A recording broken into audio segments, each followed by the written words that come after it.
Big boss season 9లోకి అడుగు పెట్టబోతున్న Johnny master ఆయన assistant శ్రేష్ఠి Varma. So మరి ఆవిడకి ఇంత అవసరం ఏమొచ్చింది, వాళ్ళ మధ్య ఏదో కేసు నడిచింది, అప్పుడు ఆమె ఒక ట్రెండ్ అయింది అనమాట జానీ మాస్టర్ పైన కేసు పెట్టి.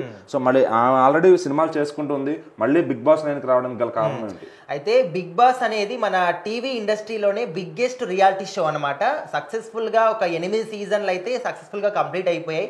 సో ఇప్పుడైతే బిగ్ బాస్ సీజన్ 9 కోసం ఒక వెయిట్ అనేది జరుగుతుంది. ఇప్పుడు మనము చూసుకుంటే కొన్ని అనుకోని సంఘటనలు, అనుకోని రూల్స్ అండ్ రెగ్యులేషన్స్ 2 హౌస్లు ఉంటాయని చెప్పేసి, సో ఇట్లా రకరకాలుగా ఎన్నో రూల్స్ రెగ్యులేషన్స్ కానీ లేకపోతే ఇంకెన్నో అనుమానాలు కూడా వ్యక్తం అవుతూ ఉన్నాయి. సో ప్రజెంట్ అయితే బిగ్ బాస్ అగ్ని పరీక్ష అని చెప్పేసి కామన్ పీపుల్ కోసం అయితే వేట జరుగుతుంది.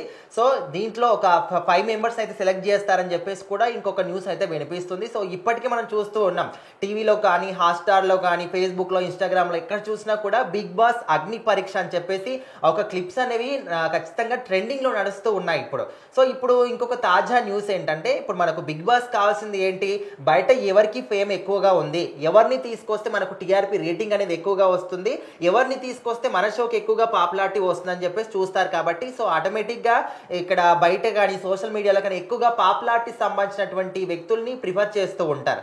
సో అదే విషయంలో మనము జానీ మాస్టర్ మీద ఒక కేసు పెట్టి అప్పట్లో ఒక ట్రెండ్ అయిందనమాట శ్రేష్ఠి వర్మ. సో ఇక్కడ జానీ మాస్టర్ మీద కేసు పెట్టి అప్పట్లో ఒక ట్రెండ్ సృష్టించిందని చెప్పుకోవచ్చు. అంటే తను నిజంగానే జరిగిందా ఏది ఇప్పటి వరకు కూడా మనకైతే ఒక క్లారిటీ అయితే రాలేదు. సో ఇక్కడ కేసు అయిన తర్వాత జానీ మాస్టర్ ఇప్పుడు బయటకు వచ్చేసి తన పనిలో తను బిజీగా ఉన్నట్టు తినేం చేస్తుందో ఇంకా తెలియదు.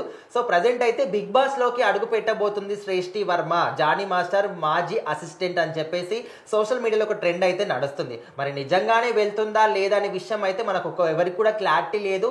అండ్ నిజంగా ఇంతమంది వెళ్తున్నారు అని చెప్పేసి ఒక లిస్ట్ కూడా ఇంతవరకు అయితే బయటికి రాలేదు. మరి సెప్టెంబర్ 5 నుంచి అయితే బిగ్ బాస్ సీజన్ 9 షో మాత్రం స్టార్ట్ అవ్వబోతుంది. మరి ఆ రోజు వరకు కూడా ఎవరు వెళ్తున్నారు ఏంటనే విషయాలు అయితే బయటికి రాలేదు. మరి కొందరు పేర్లు అయితే గట్టిగా వినిపిస్తున్నాయి, బట్ వాళ్ళు నిజంగా ఉంటారా లేదా అనేది ఎవరికి కూడా క్లారిటీ లేదు. ఎందుకంటే మనం ఎన్నోసార్లు ఎన్నో పేర్లు వింటూ ఉంటాం, కానీ బిగ్ బాస్ షో స్టార్ట్ అయినప్పుడు ఫస్ట్ డే చూస్తే కనుక అరే వీళ్ళు ఉన్నారా అని చెప్పేసి మనకు ఒక నమ్మకం వస్తుంది. మరి శ్రేష్ఠి వర్మ కూడా వెళ్తుందా లేదా అని తెలుసుకోవాలంటే ఖచ్చితంగా సెప్టెంబర్ 5 వరకు వెయిట్ చేయాల్సిందే.